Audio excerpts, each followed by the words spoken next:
Welcome, help me reach 4,000 subscribers. Your support keeps me creating the intense, emotional, and suspense-packed stories you love on Breakup Cheater. Like the video, drop a comment, subscribe for more jaw-dropping betrayal stories. Every click truly means the world. Thank you for being part of this growing family. I knew something was wrong the moment she laughed at me. Not the warm laugh that used to melt my tension after long workdays. Not the laugh that used to fill our kitchen like sunlight. This laugh was different. Sharp, dismissive, amused in the way someone laughs at a fool who hasn't yet realized he's being played. She looked at me from across the dining table that night. Her wine glass tilted carelessly in hand, and said, "You're imagining things, John. Seriously. Don't be paranoid." Another laugh. Short. Cutting. A blade disguised as a sound. But I wasn't paranoid. Not anymore. I had seen the text. 1. The beginning of the end. 20 years. 20 years of shared mornings, shared debt, shared dreams and disappointments. 20 years of believing we were a team. Unbreakable, steady, trustworthy. I never thought betrayal would come quietly. I imagined affairs as explosive things. Makeup smudged, whispers behind doors, perfume that didn't belong. But real betrayal, I learned, seeps slowly. Like damp rot behind drywall. Silent. Patient. Deadly. It began with her phone. She used to leave it everywhere. On the counter, sofa, bathroom sink. Now it was an extension of her hand. Screen face down, always locked. Notifications silenced. Then came the sudden shifts. Late work meetings. Business trips she never had before. A new perfume. Spicy, unfamiliar. The gym, every morning now, though she'd never cared for sweat. But the worst. Distance. She stopped looking at me when I spoke. Stopped kissing me goodnight. Stopped laughing at my jokes, unless she was laughing at me. And maybe, for a while, I pretended not to see it. People do that when they're scared of what the truth might be. To the text message. The breaking point came 3 months after the changes began.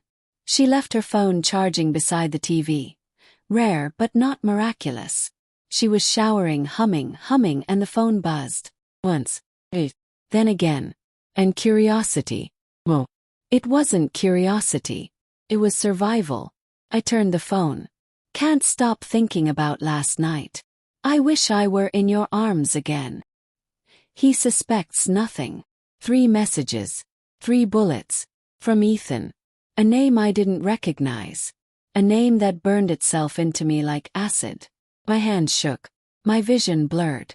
The world around me felt unreal, like someone had pulled the floor out from beneath me and replaced it with air. My wife, Mayanna, was cheating. And worse, she thought I was too blind to see. When she came downstairs in her robe, hair wet, smiling like she hadn't just broken me without touching me, I felt something cold settle inside me. I didn't confront her. Not yet. No anger. No shouting. Just a decision. I would find the truth. All of it. And when I did, she would know exactly what she had thrown away. 3. The investigation. I became a ghost in my own marriage. Quiet. Watching. Collecting. I tracked her business trips. Checked her credit card statements. Followed her once. Stayed far back, heart pounding as she parked outside a hotel, not the office. I saw him then. Good-looking. Younger. Wearing clothes that said I still care how the world sees me. And she ran to him. Not walked. Then. Straight into his arms, laughing like she used to laugh with me in our 20s. That night I sat alone in the dark, staring at the door she would walk through hours later smelling like someone else. Cried. Quietly. Violently. 'Cause men cry too, just not where anyone can see. But crying wasn't enough. I wanted her to feel what I felt. Not through rage. Not through violence. Through truth. Cold and unmistakable. So I planned. Carefully. Precisely. Revenge not born from hate, but from clarity. For the mockery. When I finally confronted her, I thought maybe she'd break. Apologize. Explain. Regret. I forgot who she'd become. It was after dinner. I placed her phone on the table, open to a month's worth of messages I had backed up onto my laptop. Her face drained, just for a moment, before she smirked. "Oh, John. You actually went through my phone." She laughed, mocking. "Cruel. You're jealous over nothing. He's a friend." I read the messages aloud, word for word. Her face didn't break. It hardened. "Fine," she said. "Maybe I needed something new. You got boring. Predictable. You don't excite me anymore." Her words were knives. But she wasn't done. "Look at you. Pathetic. Snooping around like some detective. If you were enough for me, I wouldn't have needed someone else." I didn't shout. Didn't throw anything. Didn't crumble. I only smiled. Because she had no idea what was coming. 5. The revenge. My wife thought she held power. But there's something she never understood. The person who cares less controls the game. So I stopped caring. Slowly. Strategically. I contacted a lawyer. Quietly. I gathered financial records, assets, joint accounts. I documented everything. Messages, receipts, photos. A 20-year marriage leaves a long trail, and I preserved every step. Then came step 2. I didn't sulk. Didn't beg. Didn't accuse her again. Became happy. Genuinely or not, it didn't matter. I hit the gym. Bought new clothes. Shaved the beard she used to say made me look tired. Started cooking again, learning new recipes. I spent time with friends she didn't know I still had. I laughed more.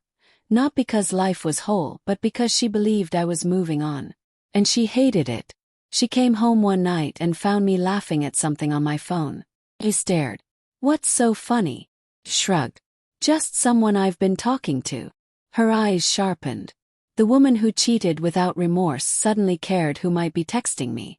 And that was when I truly understood her. She didn't want me. She just didn't want to lose me. But she would. 6. The twist she never expected. 2 months later, I invited her to dinner. A nice restaurant. Candlelight. Soft music. She dressed up beautifully, like she used to when she wanted me to notice her. And she smiled like the woman I once loved. "I've missed this," she said softly. He nodded. "Me too." We talked. We reminisced. She touched my hand and didn't pull away. For a moment, I almost believed we could fix what she broke. But I didn't come to fix anything. As dessert arrived, I placed a folder on the table and slid it toward her. She opened it, still smiling.